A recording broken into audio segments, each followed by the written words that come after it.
cerita Seribu Satu Malam adalah kumpulan cerita yang sangat terkenal dari Timur Tengah.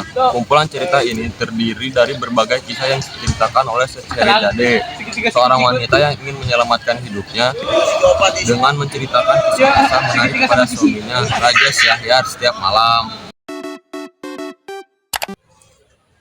Cerita Seribu Satu Malam adalah sebuah koleksi cerita rakyat yang terkenal dari Timur Tengah dan Asia Selatan. Berikut adalah ciri-cirinya.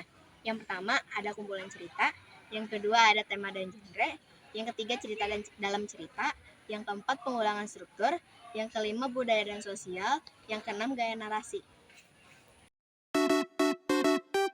Kak, contoh terkenal dari cerita Seribu Satu Malam itu apa, Kak? Cerita yang paling terkenal dari cerita hikayat Seribu Satu Malam adalah Alibaba dan 40 Perampok.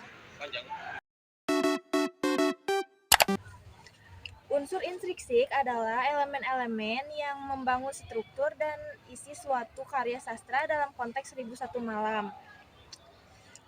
Beberapa unsur intrinsik yang penting meliputi 1. Tema, 2. Tokoh, 3. Plot, 4. Setting, 5. Gaya bahasa, 6. Simbolisme, 7. Moral, dan terakhir 8. Narasi. Gaya kebahasaan dalam Seribu Satu Malam mencerminkan keanekaragaman dan kekayaan budaya Timur Tengah dan Asia Selatan. Salah satu contoh hikayat terkenal dari Seribu Satu Malam adalah cerita Alibaba dan 40 Perampok. Contoh cerita Alibaba tokoh dalam cerita Alibaba dan 40 Perampok dari kumpulan cerita Seribu Satu Malam. Dalam cerita ini, Alibaba adalah seorang pengembala miskin yang secara kebetulan menemukan gua rahasia yang dipenuhi harta karun memiliki sekelompok perampok.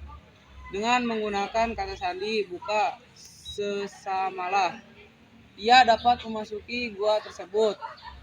Meskipun awalnya dia menggunakan harta karun tersebut untuk keuntungan pribadi, akhirnya dia menghadapi berbagai tantangan dan